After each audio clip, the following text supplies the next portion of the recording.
Hola, ¿qué tal amigas, amigos y amigues? Muy buenas tardes, muy buenas noches, muy buenos días, sea cual sea el horario en el que está usted viendo este episodio o escuchándolo, este número en el podcast de personalidades de la Asociación Centro Humanístico de Estudios Relacionados con la Orientación Sexual. Pues bienvenida, bienvenido. Estamos muy contentos y muy felices precisamente de contar en esta ocasión con otra personalidad más que usted sin duda conoce, y a las personas que no están enteradas de su lucha, de su trabajo, de su labor, pues para eso también les traemos la información y estas preguntas que podemos ahí hacerle a nuestro invitado de esta ocasión. Bueno, pues sin más preámbulos, yo nada más les quiero recordar que estamos en las plataformas de YouTube, Facebook y en Spotify con las personalidades de estos episodios que se han ido grabando con la colaboración y con el apoyo de cada una de estas personas que nos han compartido vivencias y experiencias precisamente a lo largo de su lucha en la defensa de los derechos humanos. Y bueno, pues nos trasladamos desde el norte de México precisamente hasta Colombia. Vámonos a platicar precisamente con el pastor de la Iglesia Colombiana Metodista, que viene a compartirnos también estas pues duras pruebas que la vida le ha puesto últimamente, y también que nos cuente un poquito de sus inicios en este largo camino. Yo doy la bienvenida en este programa de personalidades a mi tocayo Luis Miguel Caviedes Moreno. Buenas, Luis, ¿cómo estamos? Hola Luis, buenas tardes, días, noches, en el momento en que nos vean a todos, todas y todes. Y es un placer, Luis, estar en este momento acompañándote en este programa. De verdad, un honor y bueno, por fin se nos da el tiempo, el espacio para poder conversar un poco. Así Ahorita que vamos bueno. a, ahorita vamos a poder, bueno, la gente va a poder entender un poquito más de por qué se nos dificultó también tanto al último el programa, porque pues sí ya teníamos ahí planes y todos los sucesos que han ocurrido ahí en Colombia, pues pues sí como que aplazado todo esto, pero pues bueno, ya estamos un poquito más tranquilos. Y yo quiero que me cuentes qué onda, de dónde sale esta pasión, esta vocación que te lleva a apoyar a los demás y a ayudar a tanta gente que has incluido como pastor ahí de la iglesia. Bueno, toda esta perspectiva viene realmente de estudiar teología, ¿sabes? Creo que, bueno, uno lleva un sinfín de trabajos que ha hecho en algún momento, servicios, sí, pero a partir de todas estas experiencias y de encontrarse con el otro, a través de ir, pues digamos, practicando un poco lo que es el estudio de la teología. Sin embargo, pues a partir de estas experiencias, en donde uno se encuentra con unas teologías más abiertas, otras mucho más cerradas, pues digamos que uno empieza a formar su pensamiento teológico y a partir de esto entonces es donde uno viene a tocar la tierra, ¿no? Porque la teología está como por acá en la gloria de Dios y todo esta doctrina, conocimiento y demás, pero cuando lo pones en práctica, entonces te empiezas a chocar, Uh te -huh. empiezas a chocar con el otro, con el otro, en este caso también, y te empiezas a cuestionar, ¿no? A generar cuestionamientos, hasta dónde es importante todo ese conocimiento si no se pone en práctica frente al amor hacia la otra persona, ¿sí? Entonces digamos que a partir de esta perspectiva es que viene una lucha, una resistencia, una fuerza de encontrarse con el otro, pero también de prestar la voz para de pronto aquellas voces que están invisibilizadas, pues hacerlas un poco más visibles.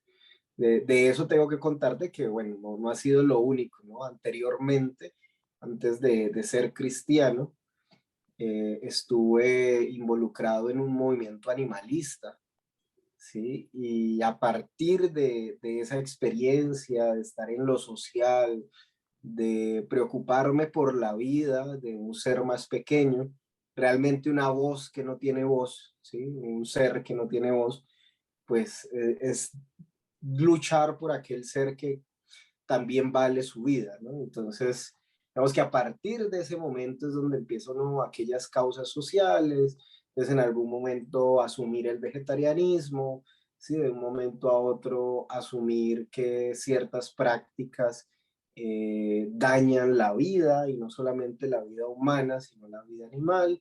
Y bueno, vienen todas esas preocupaciones luego de estas situaciones animalistas, entonces ya me enfoco más como en el movimiento estudiantil, después de haber estudiado derecho, entonces uno empieza como con todas este tipo de sensaciones por el otro, pero donde se reafirma realmente ya es en el estudio de la teología y ver que precisamente esa vida vale, ¿no? Esa vida está precisamente ahí, o sea, dignificando la vida de la otra persona, que muchas veces pues no nos encontramos tan, tan puestos en sus zapatos. Entonces, creo que vienen como todas esas experiencias, uno mirar hacia atrás y decir, oiga, sí, Dios nos ha puesto un camino formativo para llegar hasta aquí y decir, vale luchar por la otra persona.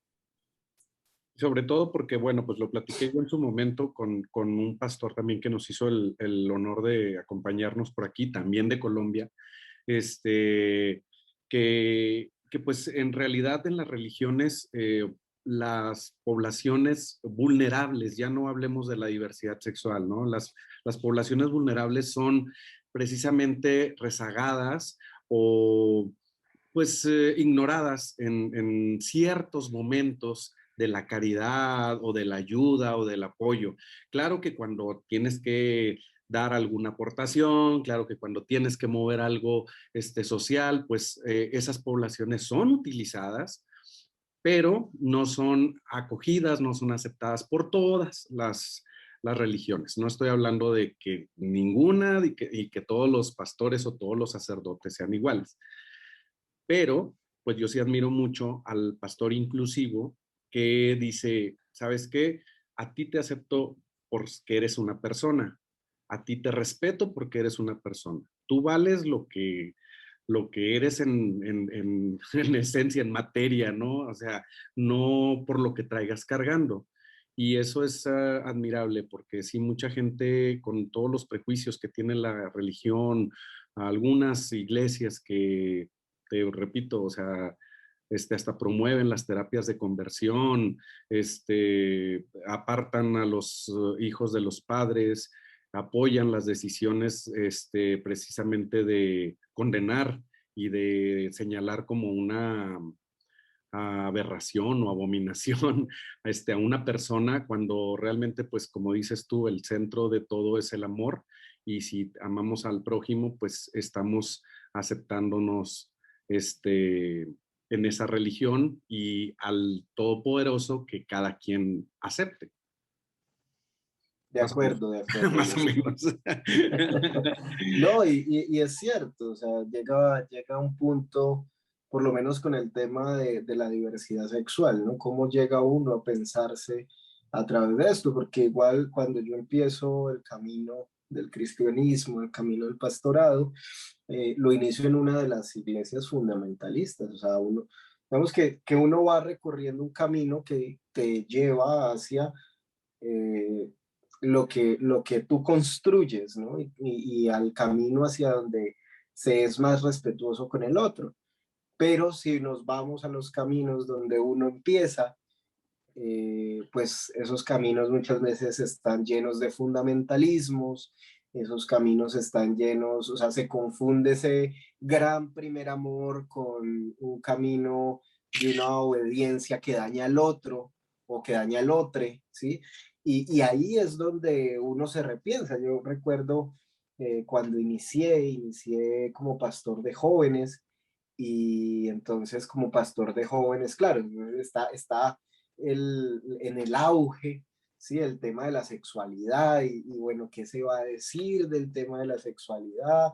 Y hay que decirle a los muchachos que se bauticen, pero que se casen, pero que no se quemen, pero que sea hombre y mujer. Sí, o sea, ya hay un diseño, panorama que hay que decir y si no lo dices así, entonces vas a tener problemas. Habían momentos en donde el discurso me sonaba como que algo faltaba, ¿no? Y ese algo faltaba, yo recuerdo que me atreví a decir en la universidad, preguntarle a un profesor y decirle, al profesor de ética bíblica, profesor, una pregunta, y la homosexualidad es pecado? Sí, entonces el profesor me dice, hazme esa pregunta en clase. Entonces yo le dije, bueno, y pasaron 8 días y entonces le hice la pregunta en clase y eso se formó el alboroto porque él dice, no, no es pecado. Y cuando el profesor dice que no es pecado, entonces empieza a explicar y para mí eso fue una explosión en mi mente porque por más de que yo o sea, por más de que yo veía que me faltaba algo, ¿sí? Que dañaba el otro con algunas respuestas que daba, pues entender esta posición y comprender un poco más de lo que el profesor estaba hablando, pues era como uff, qué bueno, sí, quiero aprender más, quiero irme hacia a ese lugar en donde reconozco al otro por ser persona. Y entonces ahí empieza todo un trabajo de no hablar hasta no entender y comprender una posición que no daña a la otra persona. Y entonces, bueno, ahí fue leer libros, comer libros, sentar posiciones y luego, después de un añito, fue mirar por cámara a las personas y decirles, oiga, la homosexualidad no es pecado y muchos nos equivocamos. Y cuando decimos eso, entonces inmediatamente también digo, pero no solamente eso, o sea, como heterosexuales y como pastores, tenemos que pedir perdón porque hemos dañado a mucha gente, independientemente que hayamos dicho no, que es amor, que es que Dios quiere corregir en amor, y todas estas barbaridades que decimos para fundamentar unas posiciones que definitivamente pues no son de Dios, ¿sí? Y que terminan de una u otra manera dañando a la gente. Entonces, todas estas perspectivas, ¿no? Recuerdo en ese momento que empecé a perder amigos, empecé a generar alborotos, incluso en la misma universidad, con ciertos pastores, con ciertas pastoras, me dejaron de invitar a iglesias, y bueno, uno aquí asume posiciones y empieza a entender por qué es que el cristianismo es tan difícil, ¿sí? Y no es difícil por asumir una posición farisaica o hipócrita, diciendo y hablando del purismo de la ley, etcétera, etcétera, etcétera, sino que es difícil porque es que amar al otro, amar a la otra o amar al otro, pues es una cuestión práctica que te va a impulsar a quitarte cosas de encima para verla como una persona. Y a partir de ese momento, entonces uno empieza otras luchas, ¿no? No es solamente la lucha de pedir perdón, no es solamente la lucha de involucrarse en el movimiento, sino es en la lucha con uno mismo, ¿sí? Para aprender en el lenguaje, en la forma en cómo te expresas, en todo este tipo de cosas que te ayudan a comprender mejor la perspectiva de género, la perspectiva en donde hay una diversidad completa, que hasta el mismo Dios en su esencia, pues es un Dios diverso. Entonces, es comprender todo esto, pero después bajarlo a la práctica y decirle a la otra persona, oye, realmente estamos aquí haciendo todo un trabajo en donde Dios es amor, pero no es ese amor que, ay, sí, es el amor y hasta aquí, no. Es un amor que involucra, es un amor que transforma, pero no transforma como la gente dice que transforma, ¿sí? sino que es un amor que realmente se compenetra en la esencia del ser humano. Y ya con eso nos vemos como seres humanos, como personas, y nos respetamos la vida. ¿Sí? Entonces yo lo veo de esas maneras. Bueno, y así como hubo personas que ya no te invitaron a iglesias, así como personas que te dejaron de hablar, hubo personas también que te siguieron esa línea y que colaboraron e incidieron un poquito a lograr algo de lo que tú tenías pensado, que era compartir este mensaje o el verdadero sentido. Claro, y fue muy bonito llegar a un punto en donde, pues, en donde uno se aburre de ese fundamentalismo, en donde uno empieza, o sea, uno se vuelve una piedra en el zapato para todo el mundo, ¿no? Porque entonces uno empieza a hablar de diversidad sexual, uno empieza a hablar de respetar al diferente o a la diferente, no solamente en la orientación sexual, sino en todas las maneras. Y pues como en las iglesias que hoy son fundamentalistas, les encanta uniformar a la gente, un solo pensamiento, un solo vestir, una sola forma de oración, etcétera, etcétera, etcétera, pues entonces uno se va volviendo una piedra en el zapato. Y cuando uno se sube a un púlpito y uno empieza a decir y una cosa y la otra, pues te empiezan a cerrar puertas. Pero así mismo como te empiezan a cerrar puertas, pues entonces uno encuentra lugares que uno no se imagina. Y eso, uno de esos lugares es por lo menos acá, lo que llegué a Colombia, o acá en Colombia, en la ciudad de Cali, encontré fue la Iglesia Colombiana Metodista. Bueno, y antes de la Iglesia Colombiana Metodista lo que dije fue, ay, pues vamos a hacer una comunidad y con estos valores y ahí vamos a charlar y hablar de Dios, pero de diversidad y etcétera, etcétera. Pero luego tuvimos choques con comunidades más grandes.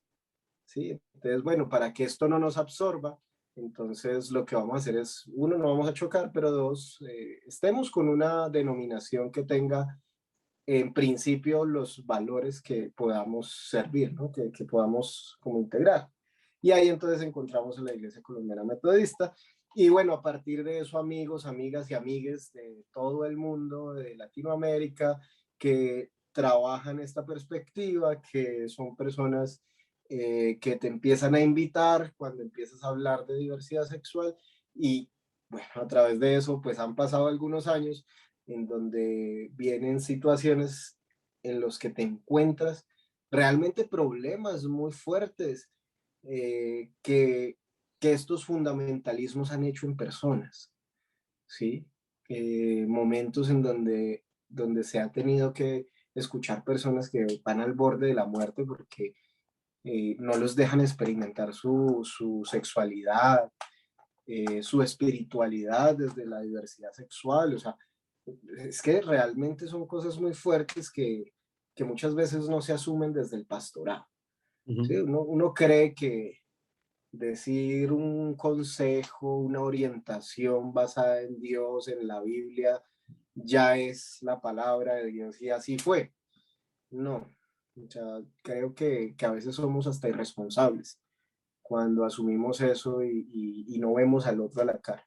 Y ni siquiera personalizamos el mensaje, sino que hacemos un mensaje generalizado, ¿sí? Pretendiendo que el modelo de Luis es el mismo modelo de Fabio o es el mismo modelo de la otra persona y entonces le decimos a la otra persona, todo va a estar bien.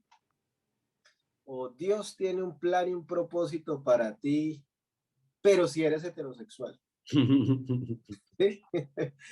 Si no, tu propósito es el infierno, o sea, ya hay un uniforme para lo que no está en el esquema de lo que se piensa que es de Dios y de lo que sí se piensa que es de Dios. Entonces, pues ahí no hay maneras de respetar a nadie, lo que hay ahí son maneras de, Hacer no daño. sé, lastimar, hacer daño, incluso de alejar a la gente de Dios, ¿no? Y yo pienso que, o sea, todos tenemos ese derecho a tener a vivir esa religiosidad, esa espiritualidad. Yo conozco mucha gente de la diversidad sexual que es muy religiosa. Conozco gente religiosa de la diversidad sexual, pero que no puede ejercer esa libertad de manejar esa sexualidad. ¿Por qué? Porque pues lo juzgan o lo reprimen precisamente en el nombre de las escrituras o de los mandamientos o anteponen sacramentos, anteponen al Dios mismo, ¿no? Y fíjate que lo más malo es de que te hablan con tanta certeza, tanta seguridad y como dijiste tú ahorita, el camino más fácil y más, pues, lamentable, sobre todo aquí en el estado en el que yo vivo, es el suicidio. Ocupamos el primer lugar en todo México en suicidio, en muertes por suicidio, y pues el 90% de esas muertes son motivadas precisamente por la discriminación, por el discurso de odio que se lanza contra las personas directamente y tristemente desde, como dijiste ahorita, desde un púlpito, desde un mensaje religioso. ¿Por qué? Porque pues no buscamos lo mismo, o a lo mejor aquí en México el negocio, o no sé si en el mundo el negocio de la iglesia oficial o de las religiones oficiales, no sé cómo se llamen, pues no les conviene liarse con la diversidad sexual. Está como la política, o sea, hay conservadores y hay liberales y todo eso, y a lo mejor ahorita todavía no es la época que ha habido, pero sí ha habido muchos cambios. En Chihuahua, al menos, ha habido intentos de hacer marchas por la vida en nombre de todas esas citas bíblicas y todo lo que dicen. Y la gente ya identifica que si yo tengo un hijo homosexual, o si yo soy un homosexual, o si yo tengo una hermana o un conocido homosexual, no es lo que está diciendo ese sacerdote que el homosexual es. Entonces, como que ya están un poquito alivianados y han tenido un poquito menos de asistencia a esas marchas. Obviamente es un largo y duro y diario luchar contra esas movilizaciones, pero pues bueno, algo es algo y pues para eso nos pusieron a nosotros aquí, ¿verdad? Así Claro que que, sí. pues esa es un poquito de la situación de aquí, de la localidad. Bueno, yo creo que es un panorama un poquito general. Ustedes también allá lo padecen y me imagino que al tomar esta postura se ha acercado también gente, familias, pidiéndote consejos, pero para saber qué hacer porque quieren ser inclusivos también, ¿no? Sí, fíjate que en el momento en que nosotros, bueno, luego de pasar todo el mar de la iglesia anterior y luego de tratar de construir, recuerdo también que con nosotros se vinieron unas familias. Cuando empezamos a hablar de diversidad sexual se fueron otras familias, Ujú. pero continuó una familia. Y esa familia, recuerdo que lo que me dijeron fue, no entendemos nada, no entendemos por qué, pero creemos en ese Dios y queremos entender y queremos saber. Por eso nos quedamos. Y eso fue, o sea, eso es maravilloso por el hecho en que una familia completa que no sabemos su historia, que no sabemos con qué dificultades o con qué modelos patriarcales venían, ¿sí? O con qué situaciones de abuelos, padres, etcétera, etcétera, pudieran venir, llegaran y dijeran, hombre, queremos aprender. Y yo creo que de eso se trata muchas veces, pues todo este cuento de la religiosidad, de las religiones, ¿sí? Porque somos, a veces somos vasos llenos, ¿no? Y queremos asumir cosas, aprender cosas siendo vasos llenos. Entonces, te van a hablar de diversidad sexual, pero entonces tú ya tienes los famosos versículos garrote, entonces, no, pero espérate. O sea, ¿para qué me vas a hablar de diversidad sexual si el Génesis, si el Levítico, si el Deuteronomio, si Corintios y Romanos dicen esto y esto? Entonces, o sea, pues ya son vasos llenos que definitivamente no te van a escuchar para nada.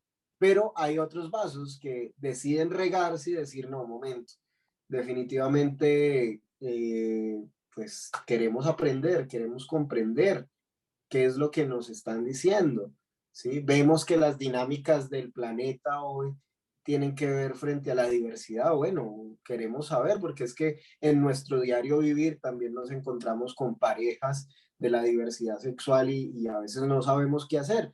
Pues queremos entender.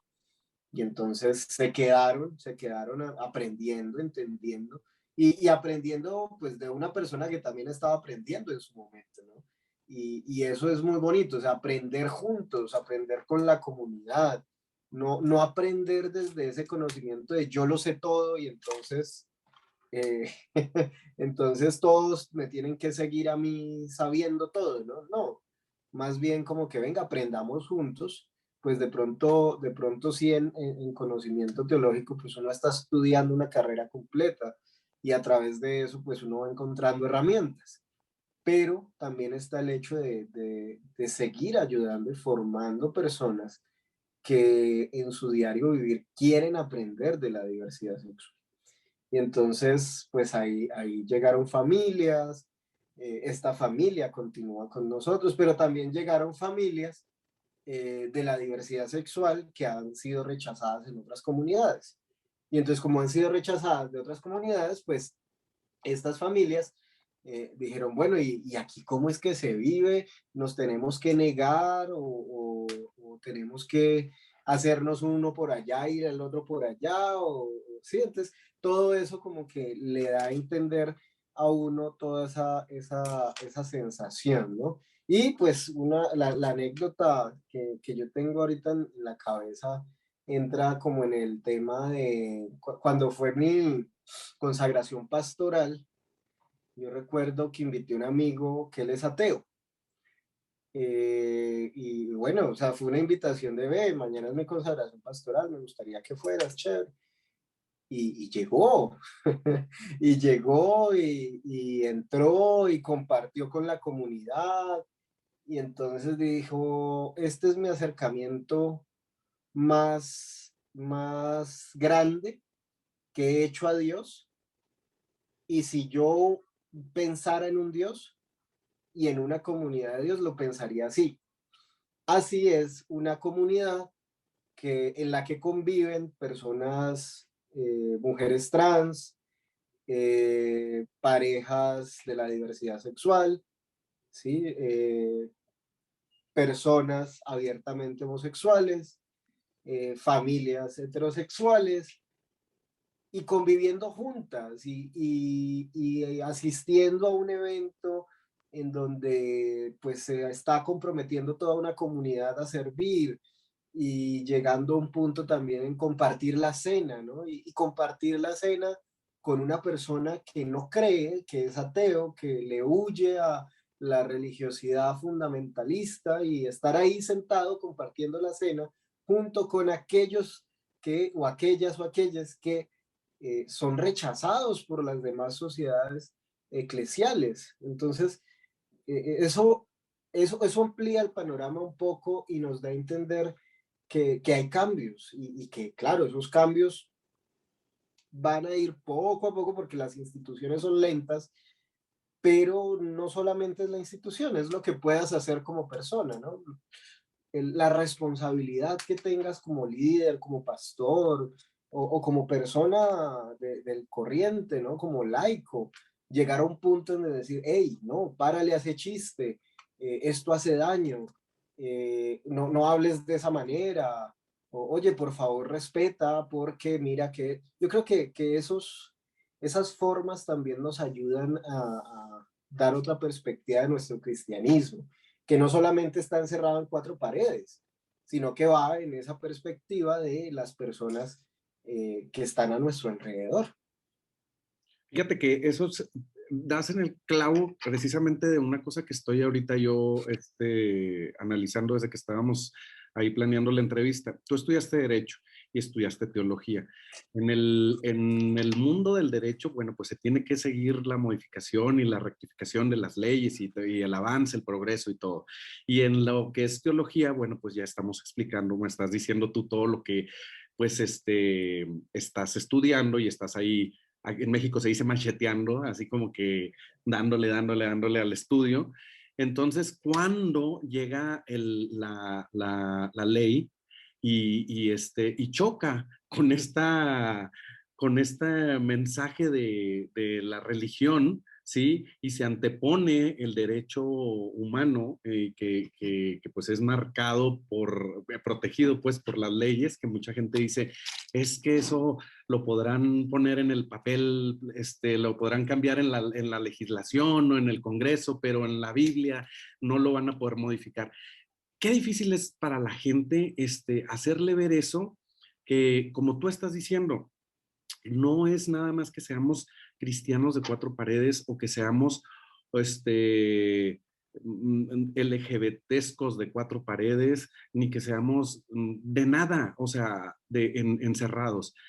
Hay que predicar con el ejemplo, y si nosotros no damos esa visión o si no manifestamos esas inquietudes y no hacemos visibles las necesidades y el trato que se le debe de dar digno a cada persona, yo creo que las otras personas van a seguir actuando igual, porque todos, todas y todes hacemos las cosas por hacerlas y luego nos volteamos y nos reímos. Así como que, pues es que me lo está ordenando la corte, ¿no? O es que estoy haciéndolo por esto. Pero cuando nos toca vivirlo en carne propia o de primera mano, nuestra red principal, pues yo creo que ahí sensibilizas más.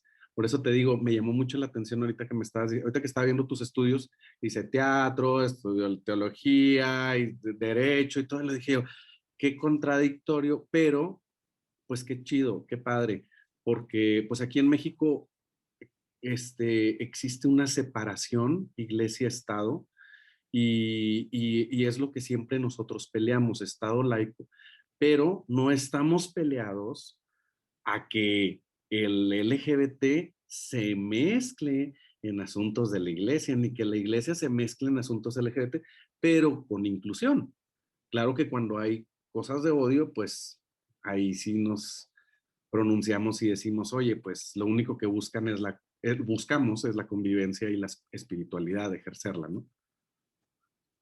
Yo creo que en ese sentido, bueno, definitivamente el principio iglesia-estado es un principio que debe mantenerse. Es un peligro para la sociedad que iglesia y Estado estén unidas, y eso nos lo ha demostrado la historia, Exacto. pero no solamente la historia, sino estos famosos fundamentalistas que hoy quieren asumirlo desde lo mismo, ¿no? Como el famoso Bolsonaro y otros que están ahí, aquel Trump que llegó en algún momento y a través de la Biblia se empeñan en hacerse cargo del Estado, y porque el Estado debe ser mediado bajo los principios de Dios, y entonces empieza toda una barbaridad, pero, pero ahí es donde necesitamos definitivamente seguir en esa separación, porque, bueno, no lo pudo decir mejor Jesús: al César lo que es del César y a Dios lo que es de Dios. Y definitivamente hay cosas dentro de la política que son de la política y no son de nuestros ambientes, a pesar de que ser personaje religioso o persona pues una persona cristiana debe estar en un ambiente político. Estoy hablando de los ambientes políticos electorales, que ya son otras cuestiones. Pero entonces, basados en eso, creo que la Biblia nos habla de derechos humanos, ¿sí? Dios nos habla de derechos humanos porque Dios nos muestra la dignificación de un pueblo, Dios nos muestra la dignificación de las personas vulnerables, Dios nos muestra la dignificación de los que son tratados y tratadas como nada, ¿sí? Por debajo de. Dios nos muestra incluso cómo su hijo llega, ¿sí? De una manera pues, totalmente vulnerable. Y a partir de eso, entonces, venga, aplicamos los derechos humanos cuando se trata de cierto tipo de población, pero no los aplicamos cuando son otro tipo de población. Yo creo que hoy los derechos humanos son satanizados precisamente por eso, ¿no? Porque entonces queremos darle el derecho humano a los niños y a las niñas, porque es importante el derecho de los niños y de las niñas a tener un padre y una madre, pero no es importante el derecho de las personas de la comunidad LGBT a tener una familia independientemente de su orientación sexual, ¿sí? Entonces, creo que incluso somos hasta hipócritas como líderes religiosos Ujú. y entender que definitivamente los derechos humanos hoy son una línea transversal en el Evangelio, pues es eso, ¿sí? La revelación de Dios se va dando a través de lo que vemos en la historia. Y entonces, imagínate a Jesús en algún momento Eligiendo. ayudando, ¿sí, no? O no, cuando ayuda y cuando dignifica a la mujer, ¿sí? Que ha cometido adulterio, cuando la dignifica, ¿qué tal Jesús diciendo, no, pues es que como tu derecho es a ser apedreada, pues entonces toma tu derecho, ¿no? Y pum, lanza la piedra. Pues no, o sea, realmente Jesús construye un derecho humano y es dignificar la vida a pesar de esa ley que existe, ¿sí? Y entonces ahí debemos de preguntarnos, entonces, bueno, y si la mujer que estaba en adulterio no era una mujer, sino un hombre que hubiese hecho Jesús, pues lo mismo, o si no hubiese sido un hombre, sino que fuera una persona de la comunidad LGBT que hubiera hecho Jesús, pues lo mismo, porque Jesús no se está enfocando si es una mujer, si es un hombre, ¿sí? Si es un homosexual, sino que Jesús se está enfocando en la persona, en dignificar la vida de la persona. Y eso se llama derechos humanos, ¿sí? La dignificación, la dignidad de la vida, el tener una vida digna. O sea, complementar el derecho y complementar la teología o el evangelio tiene que ser algo inmediato, porque si no, nos vamos a seguir trasladando a momentos oscuros en donde la esclavitud era legal porque la Biblia lo dice, porque en la Biblia habla de la esclavitud, porque la Biblia habla en que las mujeres tienen derecho a callarse y a callarse porque el hombre tiene que decir las cosas. O sea, creo que lo que necesitamos es comprender que tenemos un mundo en el que Dios nos habla más allá de la Biblia.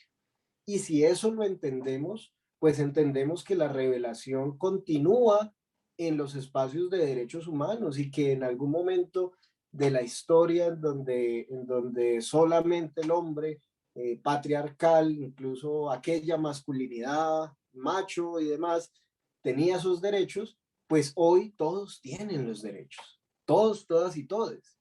Y entonces, hombres, pues es que si yo te voy a quitar la vida por ser homosexual o te voy a quitar la vida, no, momento, porque es que estás cometiendo o sea, estás matando, ¿sí? Estás dañando un derecho humano, pero también estás dañando un mandamiento.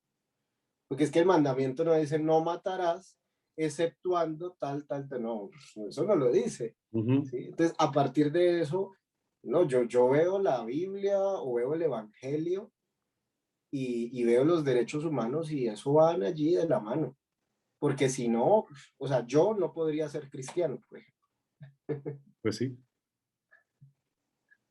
No, y nadie podría ser, no cabríamos todos o todas o todos en los diferentes espacios en donde estamos, porque cada quien con nuestras características íbamos a tener algo distinto y nos iba a segregar de esa actividad. Entonces, pues sí, sí tiene todo eso de cierto usted en sus declaraciones.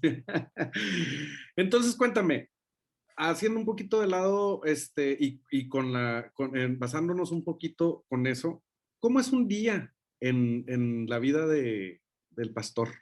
¿Cómo es un día común, corriente en la vida de Luis Miguel? Bueno, te la voy a comentar hace unos meses porque yo salí de la ciudad por temas de riesgo y bueno, llegar ahora es encontrarme No, sí, cosas normal, diferentes. en la normalidad, antes del pequeño detallito. Pero sí, en la normalidad, bueno, está el hecho de levantarse, revisar algunos correos. Lastimosamente uno dice, no, primero me voy a desconectar de todo, pero eso es mentira. Uno primero revisa las conexiones. Entonces, yo reviso Con un correos, ojo ahí. mirando, tomando un café y revisando correos. Entonces, al ver que ya no hay como que correr en la agenda, entonces viene una lectura, puede ser evangelio, puede ser un libro cualquiera de los que uno puede estar interesado. Y a partir de eso ya empieza un trabajo de llamadas, de saber, bueno, de saber cuántos chats uno ha dejado en visto o ni siquiera en visto, sino allí, y uno como que, ay, Dios mío, esto Otra vez, falta, ¿sí? otra vez Luis de México. Sí, uno como que, ay, ¿verdad que pasó esto? Bueno, entonces es ir como contestando, bueno, a través de lo normal de la iglesia, básicamente, pues es estar como actualizando ciertas cosas que puedan ayudar a las comunidades, quizá una, dos visitas que uno puede hacer en el día, de las personas que se congregan con uno, ir a la iglesia en el momento pues en que se podía. Muchas veces este espacio se convirtió en la iglesia en pandemia, Ujú. ¿sí? Y era atender, o sea, realmente por aquí y videollamada una cosa, videollamada la otra y esperar. Pero a Área, través del, era el área de usos múltiples, ¿no? De seguro. sí, Era la videollamada iglesia. para, Ajá. videollamada para la iglesia, videollamada para la universidad, videollamada para todo. Pero digamos que de un tiempo hacia acá, cuando empieza el estallido social en Cali, porque Ujú. empieza en Cali, eh, pues bueno, nadie se pensó que esto fuera a ser como fue. Y antes de empezar todo, yo saco un video diciendo pues que apoyo las movilizaciones y que voy a salir a caminar las veces que sean necesarias porque también soy ciudadano, porque comprendo la situación de mi país y voy a caminar y voy a salir y voy a protestar. Igual tengo herencia protestante, ¿no? Entonces a partir de eso fue, por lo menos un día como el 28 de abril, fue levantarme y arreglarme y en vez de salir como ciudadano, sí, de a pie, prefiero colocarme el cuello para mostrar también mi perspectiva pastoral y que estamos ahí en la calle también y acompañar y caminar con las diferentes personas que caminan, que se movilizan y bueno, nadie más se espera luego de todo lo que pasa, porque hay desmanes, porque hay policía golpeando, porque hay un montón de cosas que hacer, ¿no? Entre las piedras que hay por acá volteando y entre los gases que hay por acá volteando, ¿qué se hace? Y entonces se me ocurre en ese momento decirle a un grupo de personas que están, oiga, sentémonos en el piso y mostremos que podemos calmar esto desde nuestras perspectivas de no violencia. Y nos sentamos en el piso y eso fue extraño tanto para los que tiraban las piedras como para los que tiraban los gases y se alejan del lugar y calman un poco la situación, ¿sí? Y otras personas se sientan en el piso. Entonces, esto genera un hecho simbólico bastante grande de decir, puedo seguir protestando a partir de esto. Y Mm. todo el mundo se pensó que todo aquello iba a quedar en el 28, pero no. Eso se transformó en 1 de mayo, 2, 3, 4, 5, 6, hasta julio.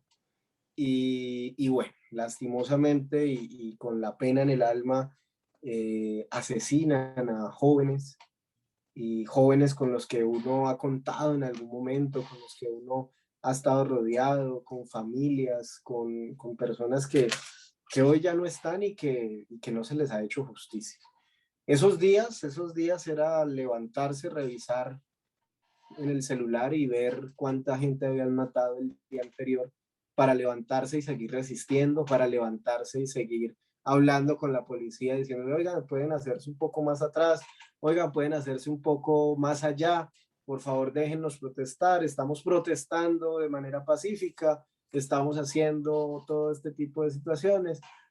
O llegaba un momento en donde agarraban a las personas y se las llevaban a un centro de detención y entonces tocaba ir hasta allá y preguntar por ellas antes de que los desaparecieran, porque aquí en Colombia desaparecen personas si no estás pendientes de ellos y de ellas, y entonces, o sea, todo eso fue el mover, ir a centros hospitalarios y decir, oigan, estos heridos no se los pueden llevar retenidos, eh, era ir a fiscalía y poner una denuncia y decir, oigan, yo vi cómo asesinaban a una persona, a mí me dispararon, esto está pasando, ¿qué está pasando aquí? O llamar a diferentes organismos y decir, oiga, hay personas que están en riesgo, necesitamos sacarlas de aquí ya, porque si no las pueden matar. O sea, realmente fueron 3 meses muy fuertes en donde incluso hubo momentos de no dormir, momentos de funerales, asistir, ¿sí? De pegarse de la confianza. Yo creo que ahí sí se vuelve muy práctica la confianza en Dios porque es lo único que te queda. Y es lo único que te queda cuando ves balas y personas muertas y falta de los respetos por los derechos humanos. Y esos son los días de lo que fue el estallido social. O sea, realmente unas situaciones tan fuertes que no habían momentos ni siquiera de sentarse a leer la Biblia. O sea, la Biblia, Dios, Jesús, en eso te convertías cuando hacías este tipo de situaciones. Cuando, cuando por medio de un cuello llegabas y desde un momento, venga, paremos esta violencia porque atrás hay seres humanos y ustedes también son seres humanos y están matando entre ustedes. ¿Sí? Nos estamos dando entre nosotros. Y es el cuello fue el único escudo que había en el momento.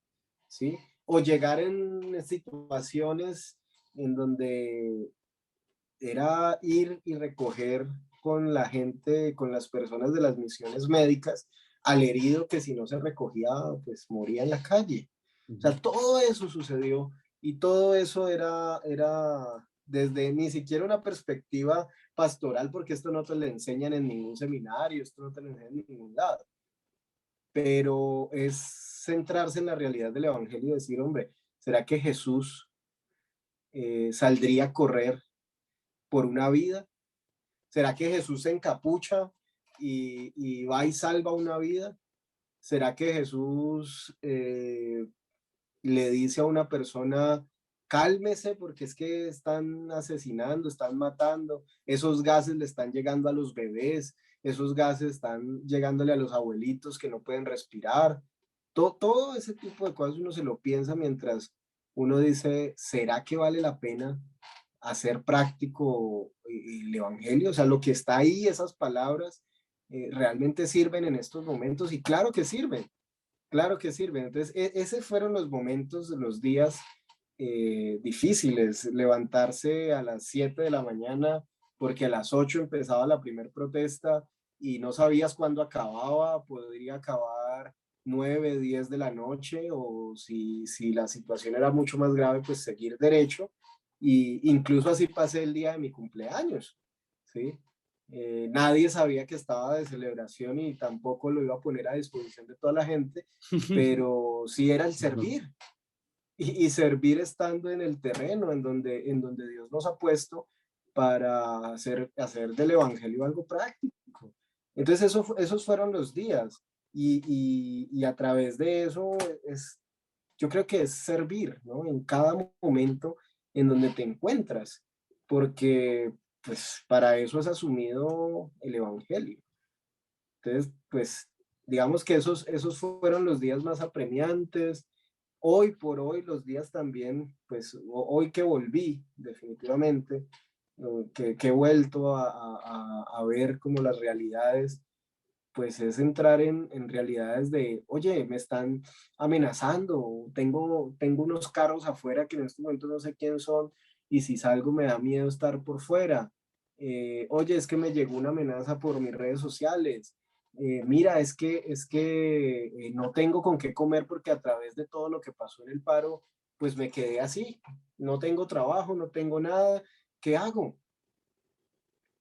Y qué tan difícil es asumir el evangelio en las necesidades, en el riesgo, en la cruz, ¿sí? En la cruz donde a veces te sientes impotente, en donde sientes el Padre, Padre, ¿por qué me has abandonado? Pero más bien, ¿por qué los has abandonado, no? Y ahí en esa soledad y en esa reflexión es donde te das cuenta que luchamos contra un monstruo llamado Estado, un monstruo llamado gobierno, eh, que son las instituciones a la final. Y a través de esas instituciones, pues uno tiene días muy pesados. Hoy, pues bueno, han vuelto días en donde uno puede levantarse un poco más tarde, leer la Biblia, poderse conectar, poder hablar por teléfono, poder organizar un trabajo más, digamos, más conectivo de todas estas necesidades y situaciones que sucedieron, pero se queda uno pensando, ¿no? ¿Cuánto, cuánto valió todo esto? Las vidas que se perdieron, las personas que murieron, ¿sí? No hay ni siquiera un reconocimiento de parte de la justicia y qué estamos haciendo como cristianos, como cristianas en el país, por ejemplo, por estas situaciones. Fíjate, y bueno, con tantas de las cosas que estás platicando de lo que han padecido allá en Cali, y todavía defendiendo, luchando codo a codo con la gente, protegiéndola, siendo un soporte, un hombro, un brazo, una palabra de aliento y todo, pues todavía se va la gente contra ti y todavía ¿cómo se llama? Te hostiga y te hace presión de que por qué, de que no apoyes y que esta persecución que se realiza y realmente, como dices tú, no hay una garantía del cumplimiento de los derechos humanos en ningún lado. Y ahorita tú eres un soldado ahí viviente del movimiento y que lo estás padeciendo. Y yo creo que esa labor tan grande pues tendrá su recompensa. E igual y como dices tú ahorita con los daños colaterales de el desempleo o los traumas o los daños psicológicos que pueda traer la gente por precisamente todas estas bajas que han sucedido, todos estos abusos. No me imagino yo de verdad pasar una situaciones como las que has pasado tú, en donde yo estaba leyendo en las noticias que decía que te hiciste a un lado y pasó una bala y le dio a un vehículo, por decir, que casi te rozaba a ti. Y luego que después te moviste y pasó un gas lacrimógeno y le dio a otra persona. O sea, que casi haz de cuenta que tú estás en fuego cruzado y eres un sobreviviente por casualidad, o sea, porque igual y tú hubieras sido también una víctima y parte de las estadísticas, pero pues a lo mejor por esa fe y por esa confianza que tienes tú precisamente en la lucha de la protección y el cumplimiento de los derechos de las personas y de la vida, porque este es esta es la verdadera defensa de la vida, ir a luchar y a ponerte para proteger vidas, no quejarte por otras cosas y decir que eres defensor de vida. Ahorita tú eres la persona que estás ahí te repito, en fuego cruzado y de verdad, pues qué grande eso. Y qué bonito que podamos estar platicando y de verdad no imaginaba yo que en estos 3 meses que tenemos batallando con la entrevista, con el enlace, con todo eso, se pudiera haber dado todo esto, porque en el momento en el que nos íbamos a conectar, yo tuve un accidente, a mí me chocaron mi carro y todo eso, entonces ya le cancelé el mero día a Luis Y dijimos, no, pues al cabo mañana, pasado, o no sé qué día, así, no, no te preocupes, me dijo, todo muy amable y todo. Y ahí fue donde empezó todo este estallido social. Y pues la verdad, te repito, de verdad mis respetos, me quedé con la boca abierta cuando veía las noticias y sobre todo pues con el pendiente de la seguridad y pues, de que no fueran a atentar contra ti, ¿verdad? Sí, Luis, o sea, mira, digamos que si hubiese sido yo el de las estadísticas, se estuviera hablando un poco más, ¿no? El problema es que asesinaron a personas desconocidas que posiblemente de maneras vulnerables, pues hacen parte de la estadística de fue un problema de pandillas, fue un problema de cualquier otra cosa menos de Carpetas. que el Estado asesinó a alguien, ¿no? O sea, eso no se habla porque el Estado no asesina, ¿no? El Estado controla. Y pues si controlando asesinó, pues hay un fallo. Pero hay donde asesinen a un representante de la iglesia o de algún otro lugar que les duela y que les pese, ¿no? Digamos que esa situación hubiese sido contraria, pero además de eso, claro, es difícil. Para mí es difícil cuando te dicen, no, mira, es que, buenísimo lo que haces, ¿sí? Son comentarios que se hacen, pero para mí es difícil cuando los escucho porque es que estás haciendo lo que te corresponde, no estás haciendo ni más ni menos, ¿sí? Es en algún momento, como lo decía Bonhoeffer, asumir la gracia cara y no la gracia barata. Y cuando asumes la gracia cara, pues entonces estás asumiendo el que tu vida está puesta en medio de las situaciones que están sucediendo.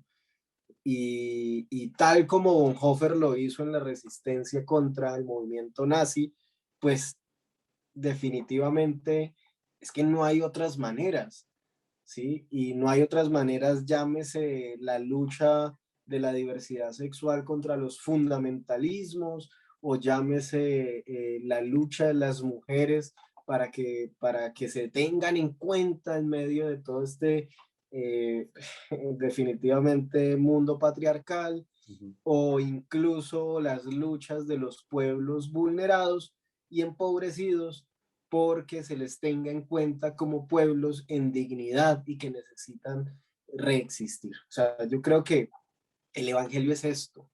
Y vuelvo y te lo digo, o sea, si yo no veo el Evangelio de esta manera, hombre, pues para mí sería muy difícil creer en Dios porque esas narrativas de el Dios poderoso que ya tiene elegidos a unos y a otros no, y aquel Dios poderoso que le da la salvación a la gente sin importarle nada, sí, que nos dio la tierra, pero pues como Jesús ya viene, ¿para qué vamos a hablar de medio ambiente?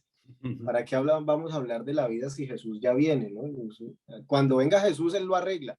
Mientras tanto, botemos esta basura, mientras tanto, sigamos comiendo hasta lo que se mueva, todo lo que se mueva, sigamos juzgando a la persona de lo que sea, a la final Jesús lo va a arreglar todo.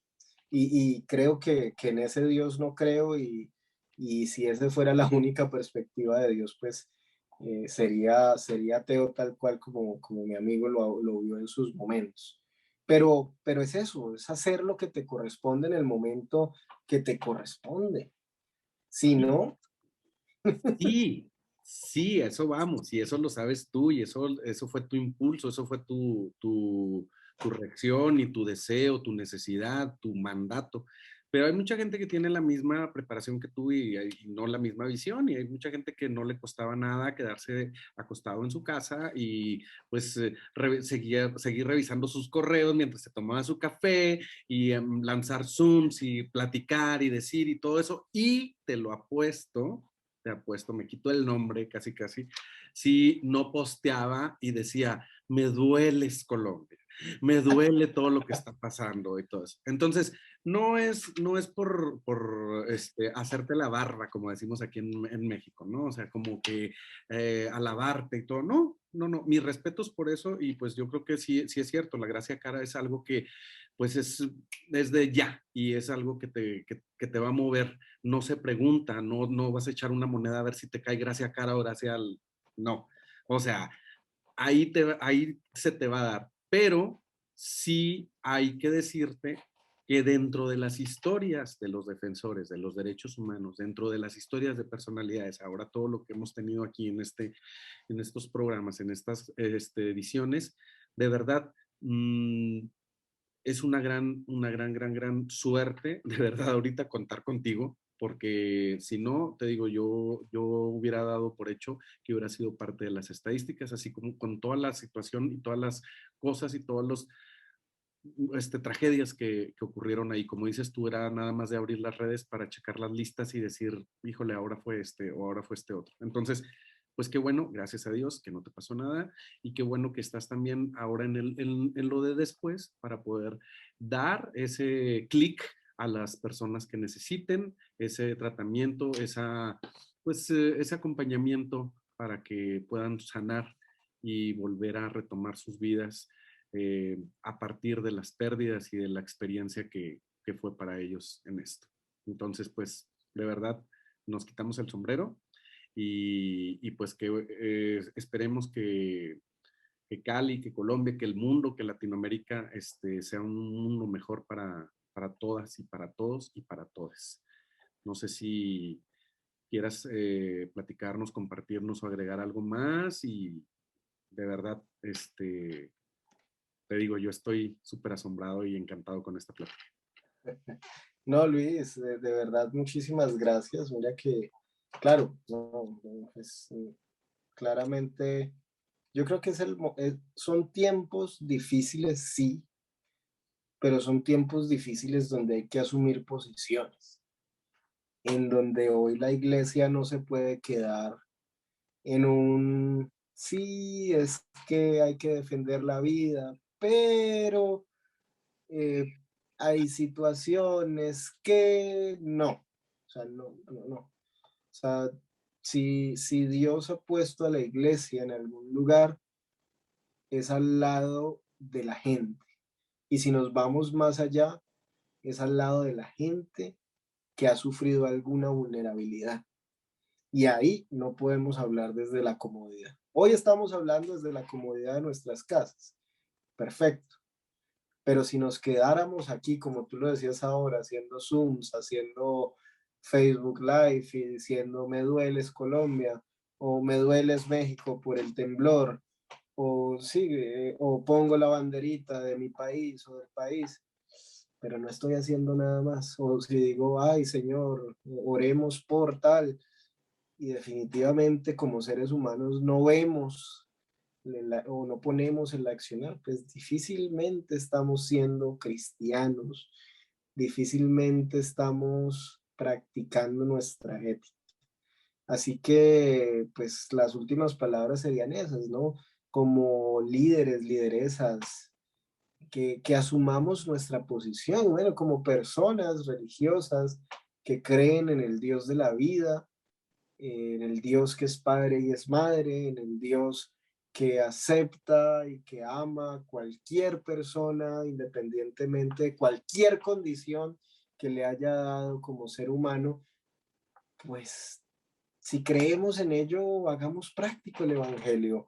Miremos a la otredad, al otro, en medio de sus dificultades, en medio de sus dolores. Claro, quizá no vamos a asistir a todo el mundo, pero, pero hay momentos en donde nos ponen contra la pared y en esos momentos es donde nosotros debemos actuar.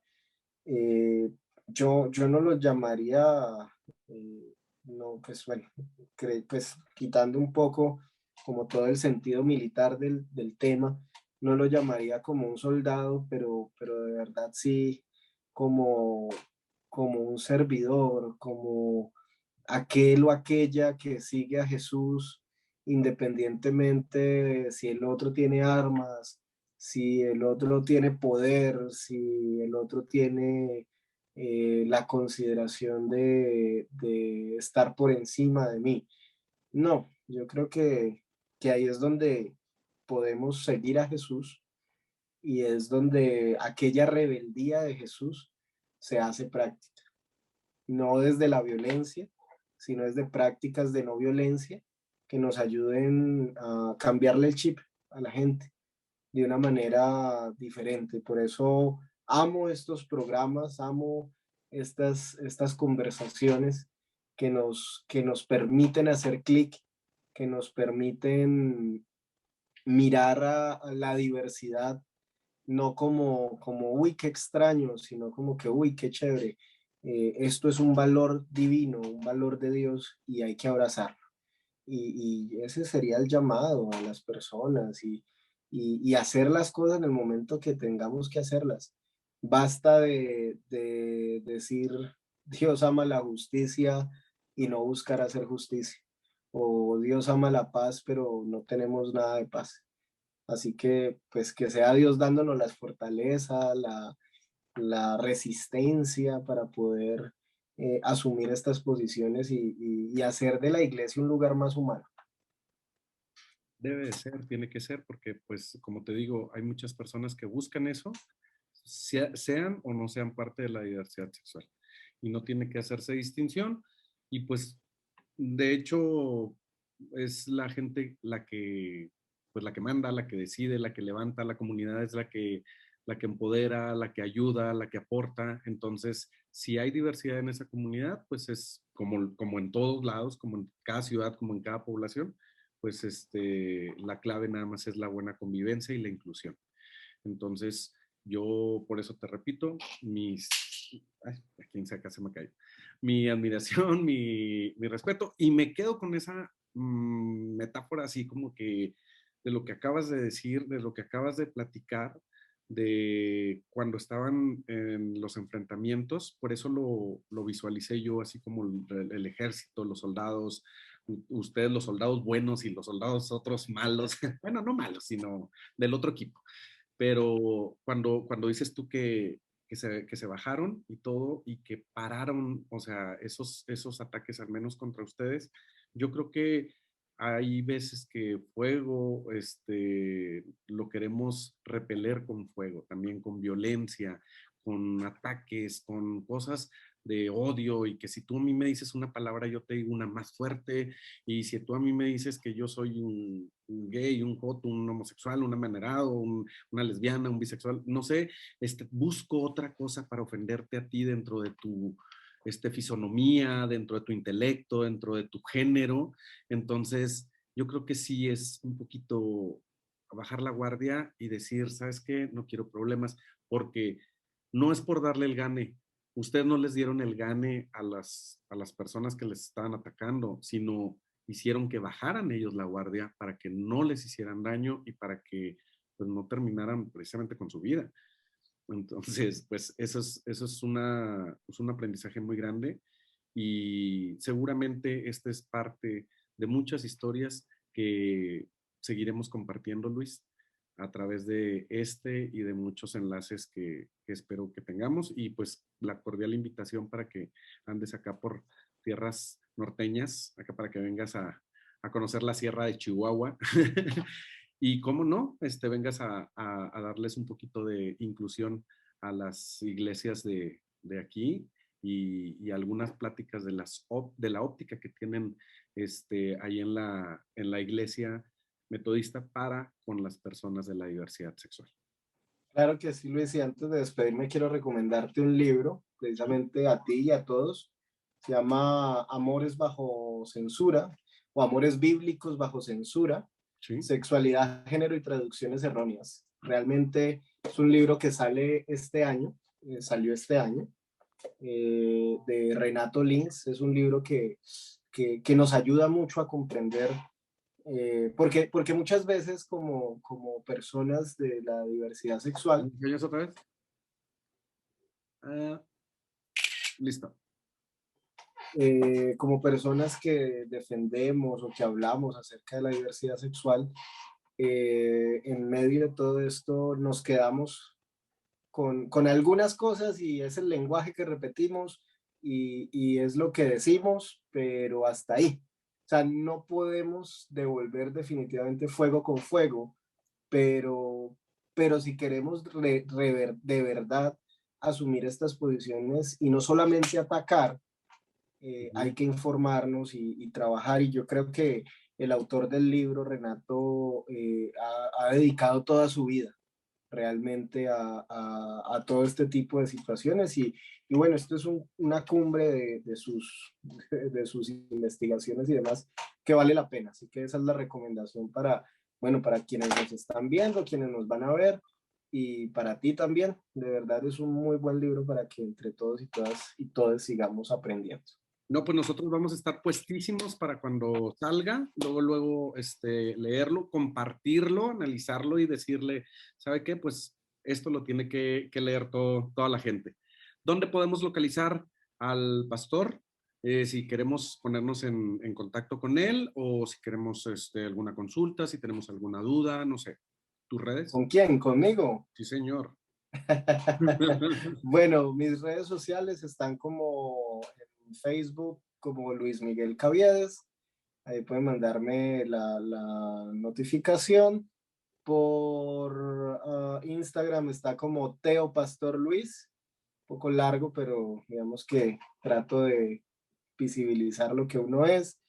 Y asimismo está en Twitter y las demás redes que de una u otra manera se puedan utilizar para enfocar el mensaje.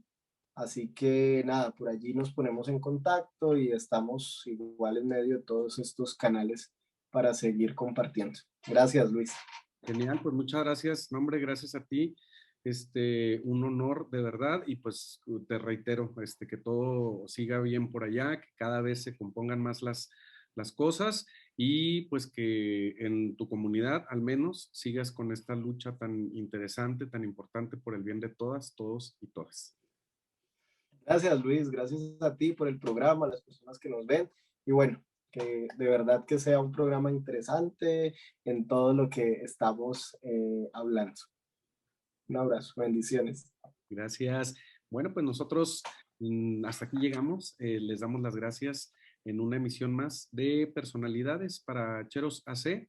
Y bueno, los esperamos en la próxima edición de estas transmisiones. Así es de que acompáñenos con más personalidades desde Cheros AC. Saludos.